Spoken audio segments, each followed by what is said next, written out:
자, 오늘 하나님의 뜻을 발견하는 방편들 세 번째 시간을 갖도록 하겠습니다. 하나님의 뜻을 발견하는 방편들. 자, 사실 우리가 많은 지식을 소유했다 할지라도 나를 향하신 하나님의 뜻을 아는 일에 실패했다면 우리의 삶은 결국 아무것도 아닌 것입니다. 우리가 인생을 살아가면서 무엇인가 성취했다라고 합시다. 그러나 그것이 하나님 보시기에 아무것도 상관없는 것이라면 우리는 역시 결국 아무것도 행하지 못한 것입니다. 진실로 하나님의 뜻을 아는 것이야말로 가장 위대하고 고상한 지식인 것입니다. 우리가 기도를 하고 또 신앙생활을 해 나갈 때마다 하나님, 저를 향한 하나님의 뜻이 무엇입니까? 이런 의문을 가질 때가 있습니다. 특히 기도를 더 깊이 하면 할수록, 말씀은 보면 볼수록, 또 신앙생활을 하면 할수록 하나님의 뜻이 굉장히 궁금해진다는 것입니다. 그런데 잘 생각해 보면 하나님의 뜻이라는 것은 결국 하나님의 결정을 뜻합니다. 이 하나님의 결정이라는 것은 누구의 문제일까요? 이것은 하나님의 문제입니다. 다시 말하면 그것은 누구의 책임이 되겠습니까? 하나님의 책임이 되는 것입니다. 하나님의 뜻은 내 결정이 아니라 주님의 문제인 것입니다. 중요한 것은 내가 성실하게 날마다 주님 앞에서의 삶을 살아가고 있고 하나님과의 올바른 관계를 맺고 있고 내가 하나님을 전적으로 신뢰하고 살아간다면 하나님께서는 어떻게 해서든지 내 생활 가운데 역사하시고 하나님 뜻대로 우리를 인도해 가심을 믿으시길 바랍니다. 중요한 것은 내가 얼마나 하나님을 신뢰하고 있는가. 중요한 것은 내가 어떤 상황에도 주님을 포기하지 않고 끝까지 신뢰하고 있는가. 이것이 중요합니다. 내가 하나님을 신뢰하고 있다면, 내가 그 하나님 안을 끝까지 붙들고 있다면 반드시 하나님께서 저와 여러분의 삶을 인도해 가심을 믿으시길 바랍니다. 가장 중요한 것이 바로 이것입니다. 하나님에 대한 신뢰. 이것이 바로 하나님의 뜻을 이루는 가장 중요한 출발점이 됩니다. 하나님의 뜻을 아는 방편, 그 첫 번째가 지난번에 나누었던 기도였습니다. 이 기도는 내 뜻이 아니라 하나님의 뜻이 이루어지는 것이고, 또 우리가 기도해야 될 것은 하나님의 뜻이 알게 됐고 또 그 뜻 앞에 우리는 순종할 수 있게 해달라 기도해야 됩니다. 우리는 기도하다 보면은 하나님의 뜻을 깨닫기 시작하고, 기도하다 보면은 내 자신의 모습을 깨닫기 시작합니다. 그리고 기도하다 보면은 내가 전혀 생각지도 못한 그런 생각과 말과 행동을 하게 되는 것을 봅니다. 엊그제 선교 나간 청년 한 사람으로부터 이메일이 왔습니다. A4 2장 분량의 아주 긴 메일이 왔습니다. 그런데 그 청년이 마음의 부담과 선교에 대한 여러 가지 어려움과 힘듦을 놓고 기도하는 가운데 하나님께서 이주은 목사님에게 메일을 보내서 도움을 요청해봐라, 그 마음을 주셨답니다. 무엇을 할 때요? 기도할 때 하나님께서 그 마음을 주셨다는 거예요. 아마 기도하시는 분들은 이런 경험들이 다 있을 겁니다. 기도하다 보니까 누구 어려우니까 도와줘. 기도하다 보니까 어떤 힘든 사람이 있으니까 가서 위로해줘. 기도하다 보니까 내가 봉사의 자리 감당해야 되겠구나. 기도하다 보니까 내가 헌신하고 용서하고 품어줘야 되겠구나. 마찬가지로 그 청년이 그렇게 메일을 보내왔습니다. 그 메일을 보고 읽고 좀 기도를 하다가 하나님이 주신 마음이 있어서 그 청년에게 답장을 보내놓고 이제 올라오게 되었습니다. 그런데 그 청년이 고민하는 건 역시 오늘 우리가 나누고 있는 제목과도 동일했습니다. 하나님의 뜻이 무엇인지 모르겠습니다. 제가 이 선교를 계속해야 되는지, 아니면 포기하고 돌아와야 하는지, 아니면 제가 이 선교 가운데 하나님의 다른 뜻이 있습니까? 어떻게 해야 될지 길을 잃어버린 양처럼 제가 지금 방황하고 있습니다.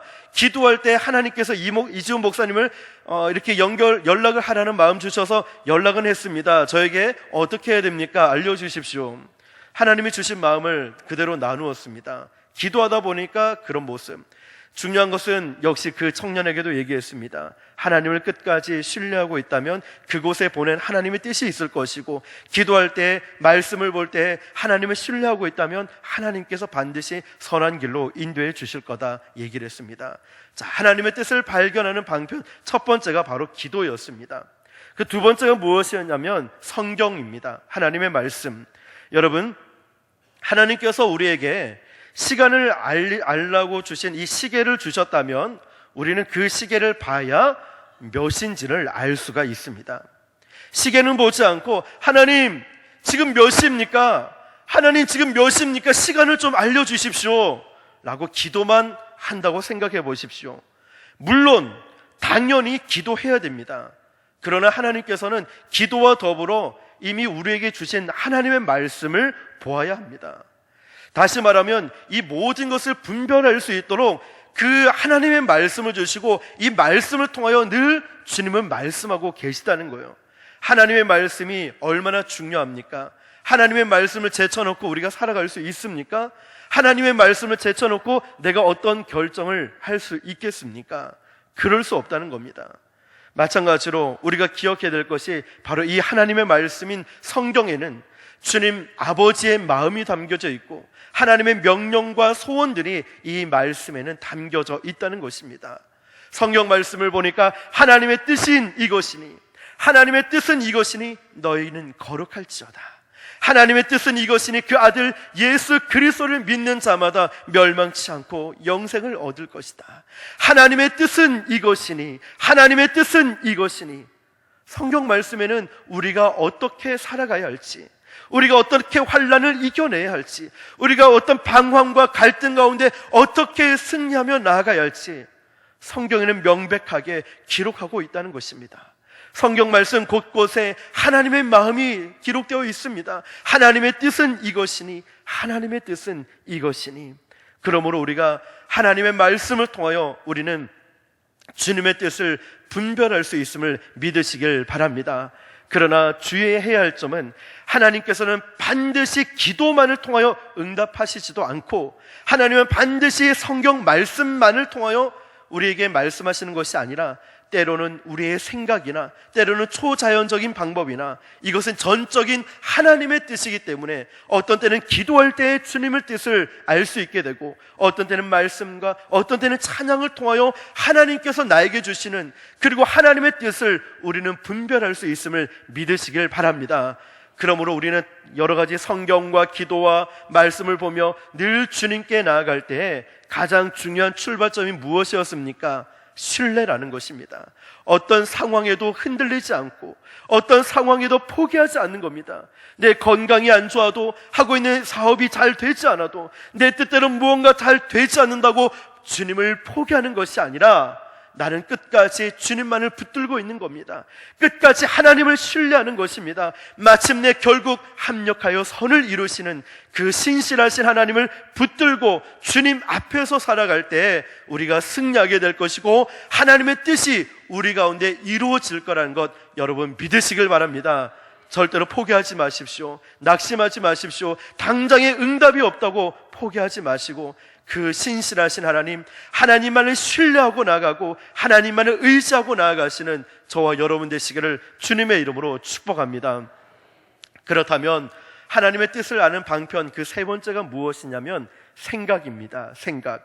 하나님께서 우리의 생각을 쓰신다는 사실을 절대로 잊지 마십시오. 우리는 흔히 성경만 보면 된다, 아니면 기도만 하면 된다라고 생각합니다. 물론 성경 읽는 것 중요하고 기도하는 것 굉장히 중요합니다. 그러나 또 기억해야 될 것이 성경을 읽고 기도하면서 생각을 해야 된다는 겁니다. 하나님께서 우리에게 생각을 주셨다는 것을 잊어서는 안 됩니다. 오늘 읽었던 본문 말씀 2절 3절에 보니까 너희는 이 세대를 본받지 말고 오직 마음을 새롭게 함으로 변화를 받아 하나님의 선하시고 기뻐하시고 온전하신 뜻이 무엇인지 분별하도록 하라. 내게 주신 은혜로 말미암아 너희 각 사람에게 말하노니 마땅히 생각할 그 이상의 생각을 품지 말고 오직 하나님께서 각 사람에게 나누어 주신 믿음의 분량대로 지혜롭게 생각하라. 지혜롭게 생각하라 말씀하고 있습니다. 2절에는 하나님의 뜻을 분별할 것을 권면하고, 이어지는 3절에서는 지혜롭게 생각할 것을 강조하고 있습니다. 이 말씀을 주의해서 보시길 바랍니다. 하나님은 우리가 생각하길 원하십니다. 만일 하나님께서 우리가 생각하기를 원하지 않는다면 컴퓨터 프로그램처럼 하나님께서 다 짜여진 각본대로 그대로 살아가게 만들 것입니다. 그러나 하나님은 우리의 생각을 통해서 결정할 수 있는 이성적인 존재로 인간을 만드셨습니다. 베드로전서 4장 7절에 보니까 만물의 마지막이 가까이 왔으니 그러므로 너희는 정신을 차리고 근신하여 기도하라 말씀합니다. 이 말씀은 우리가 기도할 때 정신을 차리고 기도하라는 겁니다. 어떤 분은 기도할 때 크게 부르짖고 있습니다. 그러나 무슨 기도를 했냐 물어보면 자신도 잘 모를 때가 있어요. 어떤 분은 굉장히 묵상 기도를 하시는 분이 계시죠. 그런 분들은 기도를 이렇게 또 조용히 하시는구나 라고 가보면은 졸고 있습니다. 그런데 여러분, 저는 그나마 이렇게 조는 거는 괜찮지 않습니까? 아멘, 아멘. 아니요, 이렇게 졸면은 설교하는 분들이 참 난감합니다. 이것도 이해할 수 있어요. 니나 잘해라, 니나 잘해라. 이러보면은 참 마음이 힘듭니다. 주무실 때도 요령껏 아멘, 아멘. 은혜롭게 주무셔야지. 니나 잘해라, 니나 잘해라. 큰일 납니다, 여러분. 여러분, 자, 그렇죠. 여기서 정신이라는 말에 우리가 생각해 볼 것은, 이것은 아주 건강하고 건전한 하나님이 주신 그 생각, 이성을 가리키는 말입니다. 디모데후서 1장 7절을 보면 주님께서 그리스도인들에게 주시는 약속이 기록되어 있습니다. 하나님이 우리에게 주신 것은 두려워하는 마음이 아니요 오직 능력과 사랑과 절제하는 마음이니, 하나님께서 우리에게 이런 마음을 주셨다는 거예요. 하나님께서. 자, 이 말씀은 무엇을 가르치고 있습니까? 그러니까 이 말씀은 오늘 우리가 가지고 있는 이 마음과 생각의 배경에는 하나님의 역사가 있다는 것을 보여주고 있습니다. 우리가 가지고 있는 이 마음, 우리가 가지고 있는 이 생각의 배후에는 하나님이 주시는 것은 두려워하는 마음을 우리에게 주신 게 아니라, 하나님께서 주신 마음은 오직 능력과 사랑과 절제하는 마음을 우리에게 주셨습니다. 그러니까 우리 마음 배후에는 하나님이 간섭하고 계시다는 것입니다. 우리는 우리의 이런 마음을 가지고, 생각을 가지고 생각들을 해야 됩니다. 물론 우리의 마음과 우리의 생각은 잘못 인도할 수 있는 가능성이 아주 많습니다. 그리고 하나님은 때때로 우리의 논리적인 판단이나 생각, 이성을 거스리는 도무지 이해가 되지 않는 일을 명령하실 수도 있는 분이십니다. 예를 들면 아브라함에게 하나님께서 독자 이삭을 주셨는데, 주실 때는 언제고 또 그 아들을 바치라고 말씀하십니다. 그럴 때 우리는 도무지 이해가 되지 않습니다. 물론 성경을 끝까지 보았기 때문에 이해가 되지만 그 상황적으로 보면 이해가 안 됐을 겁니다. 하나님은 그렇게 말씀하셨을 때 아브라함이, 하나님 주실 때는 언제고 또 뺏어가는 건 뭡니까? 저는 순종할 수 없습니다. 이래버렸더라면 아브라함의 역사는 바뀌었을 겁니다. 그러나 우리가 여기서 기억해야 될 것은, 하나님은 그러한 명령도 하실 수 있는 분이시라는 것. 하나님은 우리의 상상, 우리의 생각을 넘어서 말씀과 명령을 하실 수도 있는 분이시라는 겁니다. 그러나 저는 이런 특별한 예외적인 상황을 말씀드리라는 것이 아니라, 더구나 성경에 보면 이런 말씀까지도 있습니다. 만물보다 거짓되고 심히 부패한 것은 마음이라 누가 능히 이를 알리오마는. 마음이 그만큼 부패되고 그리고 거짓되다라고 기록하고 있습니다. 자, 그렇다면 우리는 이런 질문을 하게 됩니다. 아니, 그러면 목사님, 어떻게 우리의 마음과 우리의 생각을 믿고 그러한 생각들을 해 나갈 수 있겠습니까? 마음과 생각이 그리 거짓되고 부패된데 어떻게 우리 생각을 믿고 의지할 수 있겠습니까? 이런 질문들, 이런 문제가 발생하게 됩니다. 그러나 여러분, 하나님께서 주신 이 약속을 기억해 보십시오. 에스겔서 36장 26절을 보면 하나님께서는 하나님의 백성들에게 이런 약속을 하셨습니다. 또 새 영을 너희 속에 두고 새 마음을 너희에게 주되 너희 육신에서 굳은 마음을 제거하고 부드러운 마음을 줄 것이며. 지금 하나님께서 무슨 약속을 하고 계십니까? 이스라엘 백성들에게, 하나님의 백성들에게 새 영과 새 마음을 주시겠다라고 약속하셨습니다.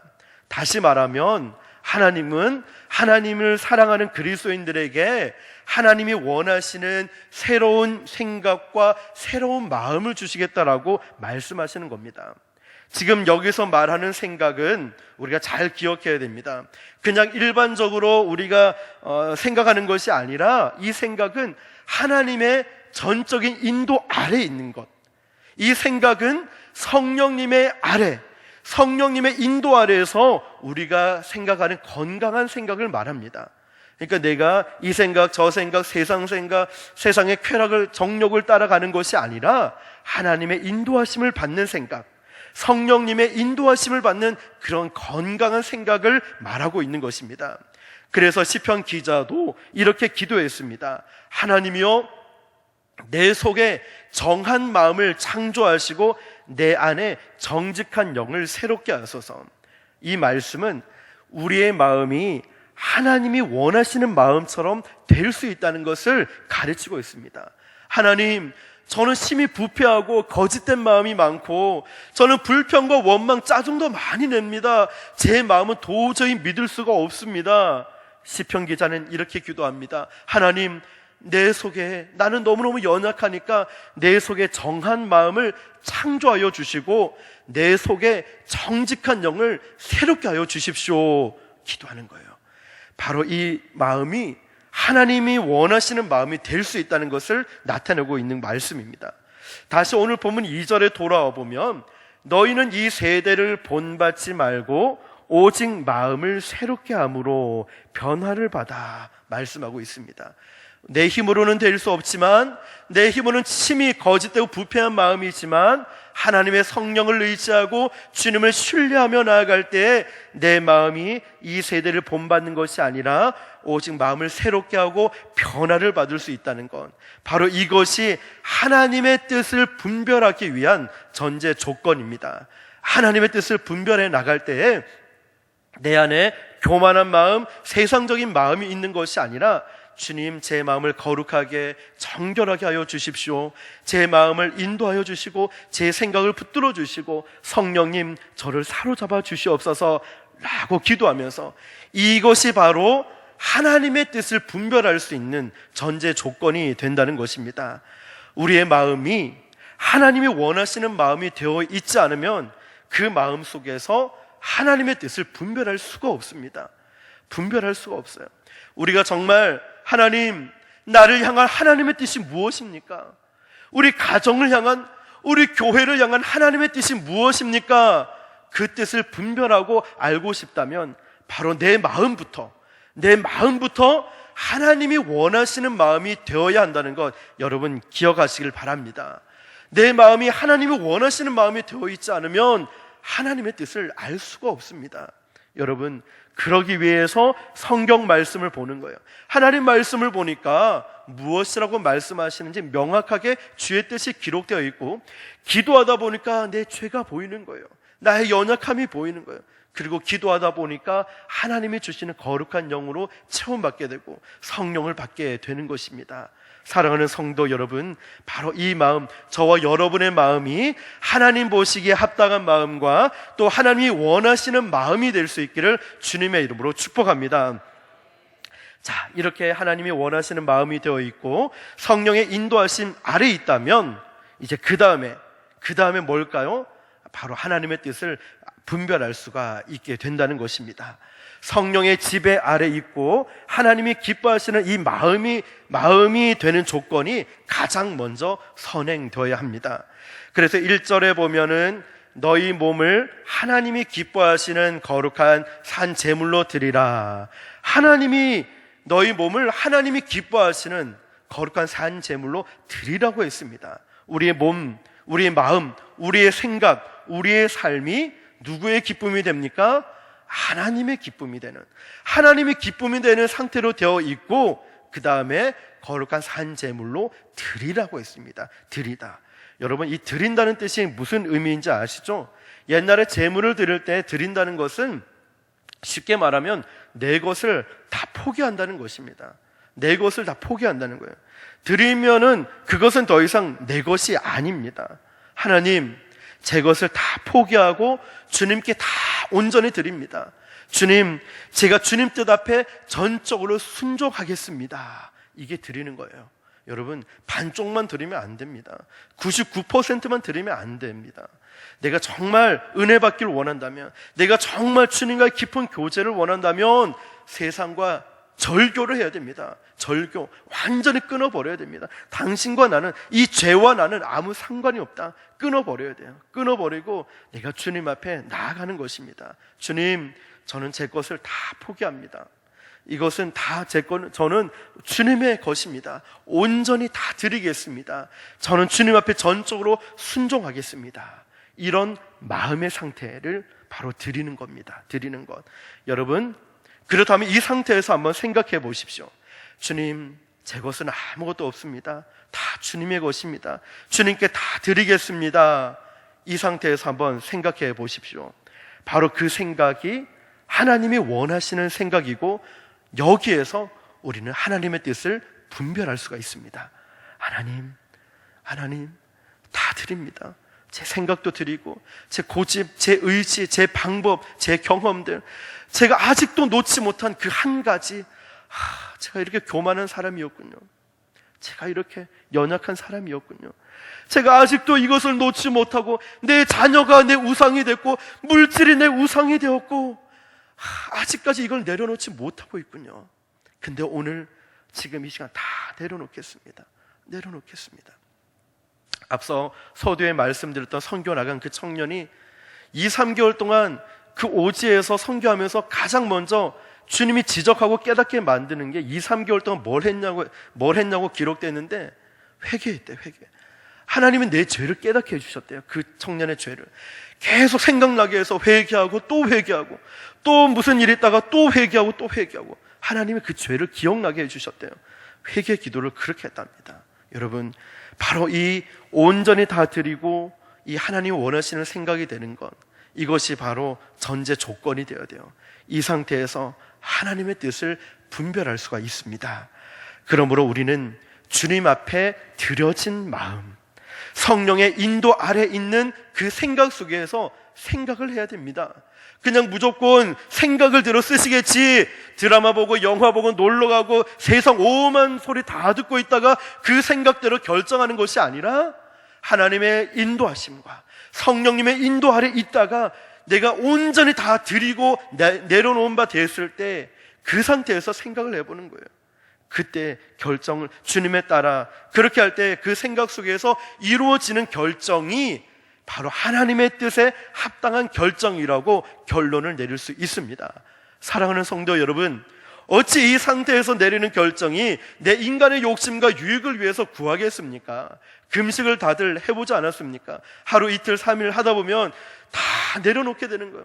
모든 것을 다 내려놓고 그저 살아 숨쉬는 것이 하나님의 은혜임을 우리가 고백하지 않습니까? 그때 뭐 물질이 중요하겠습니까? 그때 내가 뭐 욕심이 중요하겠습니까? 그렇지 않아요. 정말 주님 앞에 다 내려놓고 다 드림바 되는 거예요. 온전히 다 드림바 되고, 주님 말씀하여 주십시오. 제가 그대로 순종하겠습니다.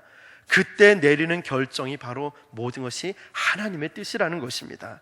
사랑하는 성도 여러분, 몇 가지 증거를 저는 함께 성경을 찾아보며 소개를 하고자 합니다. 데살로니가 전서 3장 1절 2절에 보면 이런 내용이 나옵니다. 이러므로 우리가 참다 못하여 우리만 아덴에 머물기를 좋게 생각하고 우리 형제 곧 그리스도의 복음을 전하는 하나님의 일꾼인 디모데를 보내노니 이는 너희를 굳건하게 하고 너희 믿음에 대하여 위로함으로. 아멘. 자, 이 말씀의 배경은 이렇습니다. 사도 바울이 데살로니가 지역에 3개월을 머물면서 복음을 증거했습니다. 그리고 3개월을 머물면서 데살로니가 교회를 세웠습니다. 그런데 이 데살로니가 교회 위에 핍박이 일어났습니다. 바울은 할 수 없이 그 도시를 떠나가게 되었고, 떠나서 간 도시가 아덴이라는 곳으로 왔습니다.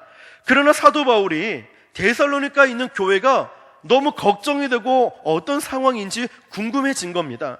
그런데 사도 바울은 지금 갈 수 있는 상황이 전혀 못 됐습니다. 그래서 생각하다가 1절의 말씀처럼 더 이상 참지 못해서 복음의 동력자인 디모데를 데살로니가로 보내기로 결정을 합니다. 1절에 아까 읽었던 말씀처럼 좋게 생각하고 라는 이 단어가 영어 성경에 보면 잘 생각했다라는 표현을 쓰고 있습니다. 그래서 그 결과로 그 형제 디모데를 보내기로 결정을 했다는 것입니다. 이 말씀에서 강조하고 싶은 것은 바로 이 점입니다. 디모데를 보내기로 결정하는 데서 사도 바울이 하나님의 뜻을 알기 위해서 어떤 초자연적인 기적적인 역사가 나타나지 않았다는 거예요. 그리고 사도 바울이 어떤 꿈을 꾼 것도 아니었어요. 사도 바울이 환상을 본 것도 아니었습니다. 그저 사도 바울은 믿음으로 생각을 했습니다. 상황을 잘 분석했고 생각해 보았습니다. 그래서 사도 바울은 아무래도 더 이상 견딜 수가 없겠다, 디모데를 안 보낼 수 없는 상황이다 라고 판단을 하고 마침내 생각 끝에 디모데를 보내기로 결정했습니다. 그러므로 우리는 기억해야 될 것이 하나님의 뜻을 분별하는 일에 있어서 반드시 기적적으로 아니면 어떤 초자연적인 역사만 나타나야 하는 것이 아니라 하나님께서는 우리의 생각을 통해서도 일하신다는 것을 여러분 기억하시길 바랍니다. 또 하나의 예를 들면 고린도후서 9장 7절입니다. 각각 그 마음에 정한 대로 할 것이요 인색함이나 억지로 하지 말지니 하나님은 즐겨내는 자를 사랑하시느냐. 자, 이 말씀을 보면 헌금을 어떻게 낼 것인가의 이 문제에 대한 교훈의 말씀이죠. 헌금하는 일에 있어서 하나님의 뜻은 무엇입니까? 라고 이 질문을 한다면 이 질문에 대한 이 말씀에 의하면은 자기 마음에 정한 대로 내는 것이 라고 말씀하고 있습니다. 그래서 이 말씀 때문에 우리는 헌금을 낼 때 하나님, 오늘 주일날 제가 헌금을 얼마 낼까요? 건축 헌금을 제가 얼마를 낼까요? 오늘 또 금요일날 올 때 헌금할 때 제가 얼마를 할까요? 기도할 필요가 없다는 거죠. 왜냐하면 자원하는 심령으로 기쁘고 즐거워하는 마음으로 각각 마음에 정한 대로 헌금을 하면 되기 때문에. 아니 물론 그렇게 기도를 드렸다고 칩시다. 하나님께서 얼마를 내라고 보여주십니까? 물론 하나님께서는 그렇게 하실 수 있는 분이십니다. 교회가 어려우니까 건축헌금 아니면 11조 아니면 헌금을 얼마 해라, 그렇게 하실 수도 있는 분이십니다. 그것이 정말 중대한 결정이고 비상한 문제일 때 하나님은 반드시 그렇게도 역사하십니다. 이런 가능성을 배제하는 것이 아닙니다. 그러나 우리는 이 말씀을 통하여서 일반적인 원리를 생각해 볼 수가 있습니다. 뭐냐면 헌금을 할 때 어떻게 하냐면 그 마음에 정한 대로 하고 다만 억지로 하지 말고 인색하게도 하지 말고 즐거워하는 마음으로 기쁜 마음으로 마음에서 작정해서 해라. 우리가 일반적으로 헌금을 생각할 때 이런 모습 아니겠습니까? 이것은 이런 말씀에 입각해서 우리가 생각해서 믿음으로 잘 결정해서 헌금하라는 말씀입니다. 이 문제를 가지고 교회를 오기 전에 잠도 못 자고 고민하면서 하나님 얼마 낼까요? 얼마 낼까요? 물론 믿음을 가지고 이렇게 기도할 수도 있을 것입니다. 어떤 중요하게 다급한 상황에서 그렇게 헌금하는 경우도 있을 것입니다. 그러나 하나님께서는 일반적으로 우리의 믿음을 요구하시고 또 우리의 생각대로 작정한 대로 내기를 원하신다는 것입니다. 자, 또 하나의 예를 들어보면 빌립보서 2장 25절에 보면 그러나 에바브로 디도를 너희에게 보내는 것이 필요한 줄로 생각하노니 그는 나의 형제요 함께 수고한 함께 군사된 자요 너희 사자로 내가 쓸 것을 돕는 자라. 사도 바울은 지금 로마에서 빌립보에 있는 교회의 사정을 알기 위해서 누구를 보낼 것인가 생각하게 됩니다. 그리고 에바브로 디도를 보내기로 결정을 했습니다. 그런데 그 결정은 필요에 의해서 생각하게 된 것이죠. 생각한 것입니다. 빌립보 교인들이 지금 너무 걱정하고 있으니까 꼭 에바브로 디도를 보내야만 하겠다, 더 이상 보고만 있을 수만 없다라고 필요에 의해서 생각하고 그리고 결정하게 됩니다. 우리가 신앙적으로 산다는 것은, 그리고 하나님의 뜻을 분별한다는 것은 어떤 초자연적인 어떤 환상이 나타나야지만 분별할 수 있는 것이 아니라 하나님께서는 저와 여러분에게 주신 생각, 이성을 사용하신다는 것을 우리는 분명히 기억해야 될 필요가 있습니다. 왜냐하면 앞서 말씀드렸듯이 우리가 하나님 안에 거하고 성령의 인도하심을 받을 때에 하나님께서는 우리가 올바른 결정을 내릴 수 있도록 우리를 인도해 주신다는 것을, 우리의 생각을 사용하신다는 것을 여러분 믿으시길 바랍니다. 하나님의 부르심을 받는 일에 있어서 목사가 되는 것도 마찬가지입니다. 여러분, 사도 바울이 주의 부르심을 받는 장면들을 우리는 잘 기억하고 있습니다.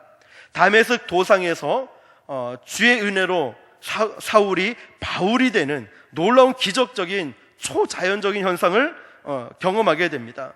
바로 다메섹 도상에서 놀라운 방법으로 주님을 만나게 된 계기가 됩니다. 그러나 그 사도 바울은 그런 경험을 했지만 목사나 감독의 자격을 성경에 기록하면서 이렇게 말하고 있습니다. 디모데전서 3장 1절에서 3절 보니까 곧 사람이 감독의 직분을 얻으려 함은, 이 감독은 쉽게 말하면 목사라고 생각하시면 되겠습니다. 감독의 직분을 얻으려 함은 선한 일을 사모하는 것이라 함이로다. 그러므로 감독은 책망할 것이 없으며 한 아내의 남편이 되며 절제하며 신중하며 단정하며 나그네 대접하기를 가르치기를 잘하며 술을 즐기지 아니하며 구타하지 아니하며 오직 관용하며 다투지 아니하며 돈을 사랑하지 아니하며. 자, 이것은 목사에 대한 어떤 자격을 이야기하는 것이 아닙니다. 이 말씀에 대해서 다시 말씀을 드린다면 이 이야기를 할 때 사도 바울은 지금 눈앞에 나타나는 어떤 초자연적인 계시나 환상이 나타나고 빛이 나서 하나님의 음성이 들려야지만이 목사가 될 수 있다고 이야기하는 것이 아니라는 겁니다. 물론 사도 바울은 그런 경험, 그런 체험을 했습니다. 그럼에도 불구하고 사도 바울은 다른 사람들을 향해서 그의 체험을 성경에서 강조하지 않고 있다는 이 점에 우리는 주목해 볼 필요가 있습니다. 사도 바울은 일반적인 자격을 가지고 하나님의 일을 하기에 합당한 자질이 있는가 없는가 스스로 생각해 보라고 권면하고 있다는 것입니다. 그리고 마지막으로 우리가 한 가지만 더 살펴볼 것은 또 사도 바울이 그의 제자인 디모데를 선택하는 일에 있어서도 마찬가지였습니다. 사도행전 16장 2절 3절에 보니까 디모데는 루스드라와 이고니온에 있는 형제들에게 칭찬받는 자니 바울이 그를 데리고 떠나고자 할세. 사도 바울은 지금 디모데를 선택해서 자기 제자로 삼고 디모데를 데리고 다니게 됩니다. 이때 디모데를 데리고 가면서 사도 바울은 디모데를 데리고 가야 할지 계시해 달라고 하나님께 기도하지 않았습니다.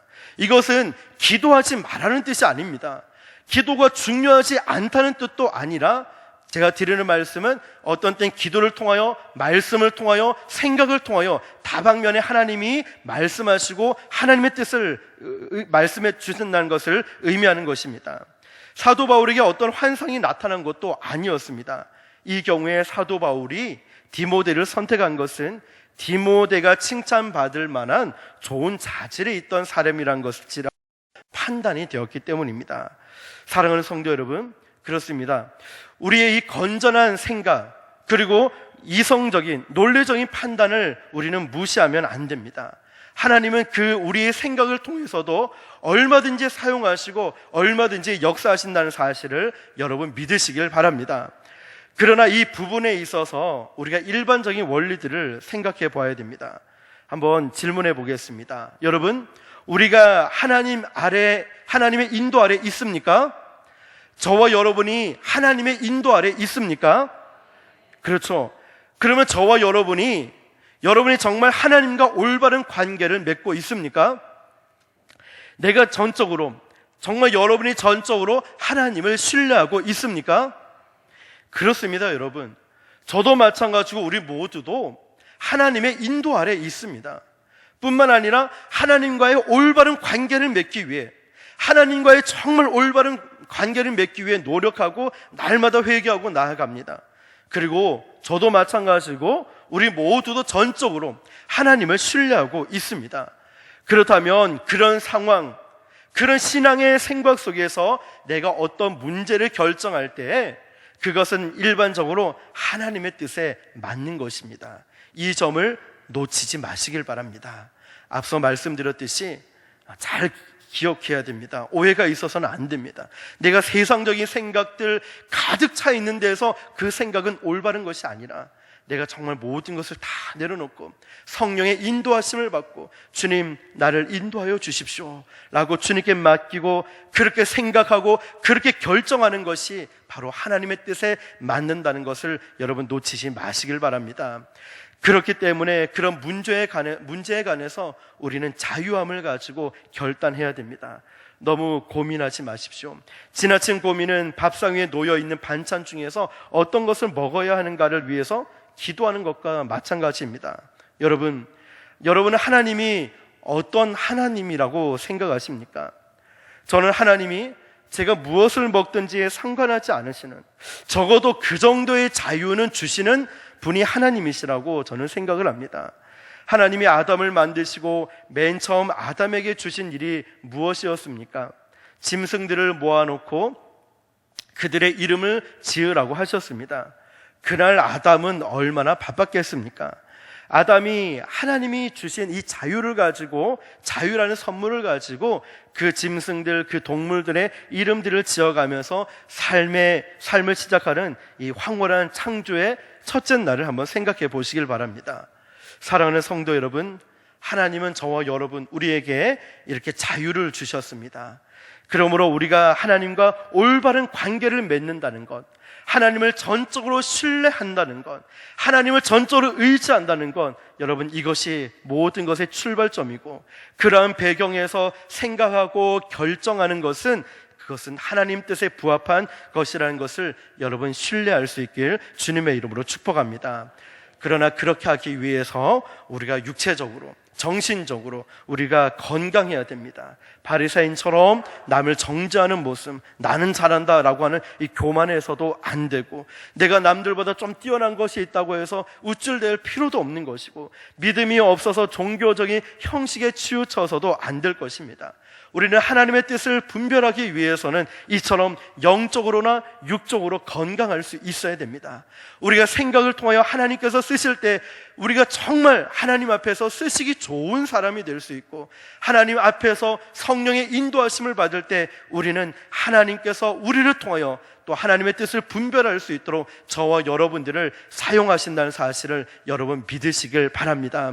그래서 하나님의 뜻을 분별하는 방편은 우리는 기도를 통하여 하나님의 뜻을 분별할 수 있고, 또 성경 말씀을 통하여 하나님의 뜻을 분별할 수 있고, 우리가 주님 안에 거할 때 우리는 생각을 통하여 하나님이 주신 생각이구나, 이거는 주님이 나에게 주신 생각이구나, 믿음을 갖고 우리는 주님의 뜻을 분별할 수 있게 되는 줄 믿습니다. 그러므로 저와 여러분들이 정말 하나님이 기뻐하시는 하나님의 뜻을 분별하여서 우리 교회가 건강하게 세워지고 하나님의 뜻을 잘 감당하시는 저와 여러분들 될 수 있기를 예수님의 이름으로 축원합니다. 우리 이 시간 함께 기도하겠습니다. 오늘 여러분, 우리가